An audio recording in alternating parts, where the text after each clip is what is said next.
Dalam 10 menit ke depan akan kita bahas bagaimana pembandingan nilai-nilai yang dimasukkan dari keyboard oleh perintah input dalam Python.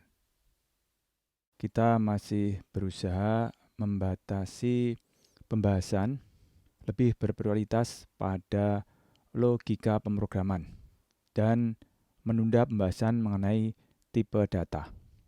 Namun, ketika ketemu kasus yang seperti saya tampilkan di monitor, ini saya menggunakan PyDroid di handphone, ya mau tidak mau kita akan membahas tipe data, tapi tidak begitu teknis. Kita berusaha untuk memahami tipe data dengan apa yang sudah kita ketahui dalam kehidupan sehari-hari. Oke, ini kita bahas dulu saja. Ini saya beri judul programnya kata di kamus. Kemudian di situ ada perintah input untuk memasukkan nilai ke variabel B dan C. Dan kita membandingkannya. Pasti ada 3 kemungkinan. Jika C lebih besar daripada B, maka akan tampil C lebih besar. Jika sama dengan, nanti hanya tanda sama dengan. Dan jika yang lebih besar adalah B-nya, maka akan tampil tulisan B lebih besar. Nah, walaupun sudah berusaha untuk tidak membahas tipe data, akhirnya terbahas juga. Kenapa? Karena kalau hanya menyangkut bilangan satuan, ini saya heran ya, itu masih tidak janggal ya. Misalnya 2 dibanding dengan 5. Ya, 5-nya lebih besar daripada 2.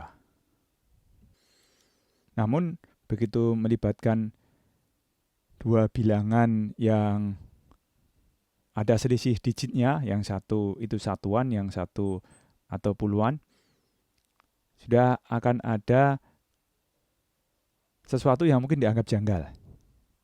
Kita run lagi. Misalnya, kita berikan nilai 8 dan 20. Itu malah B-nya yang lebih besar. Kenapa bisa seperti itu? Nah, ini yang terpaksa mau tidak mau kita bahas. Namun bahasanya tidak akan begitu teknis ke pemrograman. Ini hanya aksesoris saja. Nanti akan sampai waktunya kita membahas mengenai tipe data secara tersendiri. Nah, sebelum kita bahas lebih jauh, kita perlu nyoba juga kejanggalan yang kita sengaja. Maksudnya, coba diperhatikan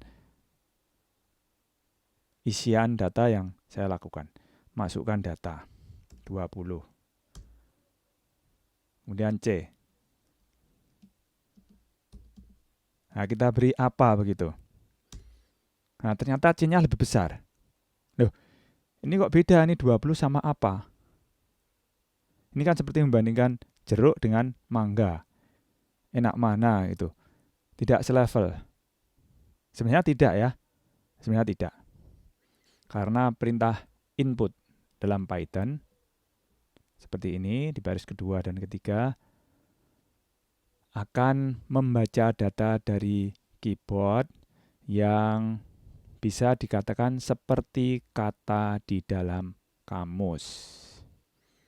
Jadi, walaupun tadi ada angka dan ada kata dibandingkan, itu sebenarnya dua-duanya dianggap seperti kata di dalam kamus. Kalau kata-kata di dalam kamus itu bisa diurutkan, berarti bisa dibanding-bandingkan.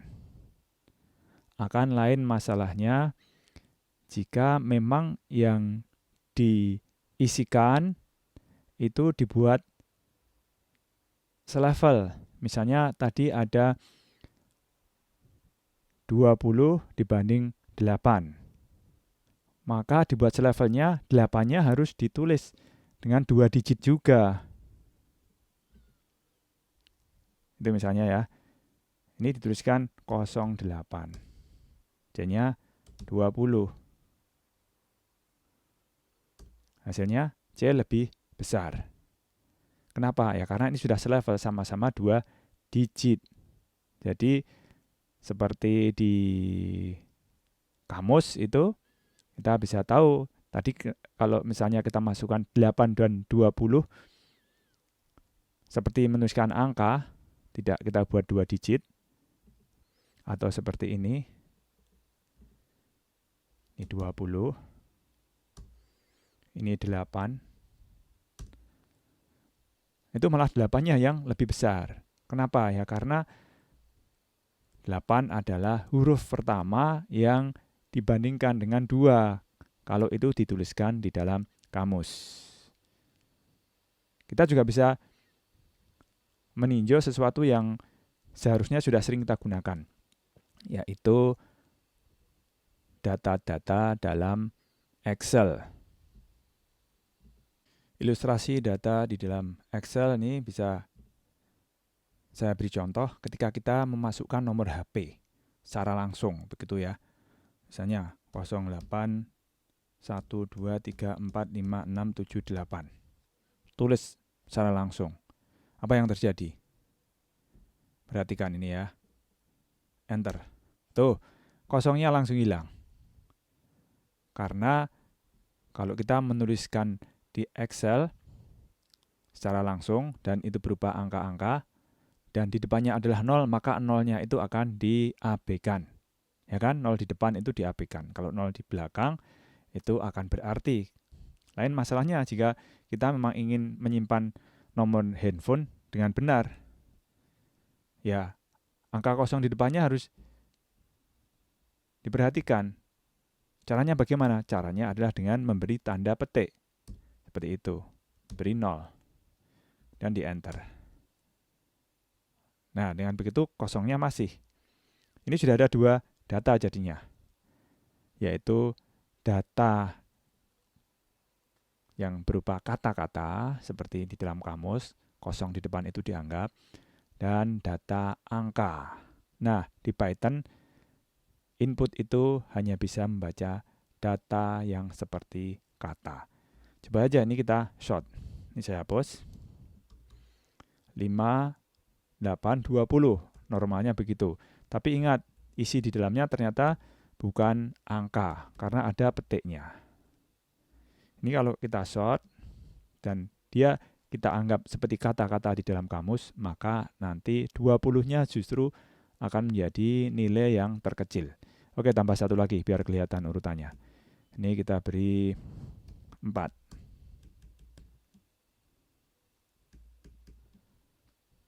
Kemudian kita short. Oke. Nah, ada 2 pilihan ini. What would you like to do? Jadi, kalau si Excel itu sudah mengantisipasi adanya 2 kemungkinan ini.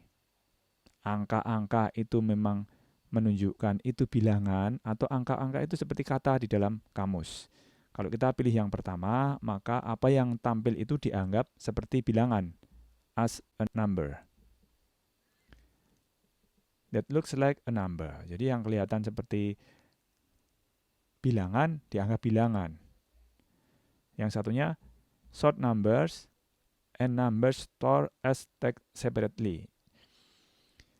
Ya, yang kedua ini kalau itu memang seperti kata dalam kamus gitu ya, walaupun kelihatannya angka tetap diurutkan seperti kata di dalam kamus. Kita coba dulu yang dianggap sebagai bilangan. Oke. Ya, dia urutannya normal.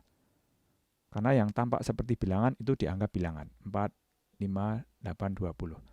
Kita undo ya. Sekarang kita coba yang cara kedua. Kita sort. Kita urutkan berdasarkan kolom A. Jadi kita pilih yang kedua. Oke.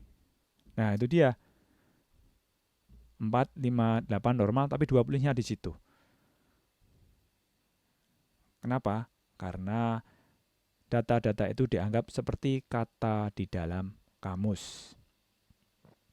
Dengan begitu, sekarang kita menjadi jelas kenapa ketika kita menggunakan perintah input di dalam Python, antara 20 dengan 8 dianggap yang besar adalah 8 seperti ini.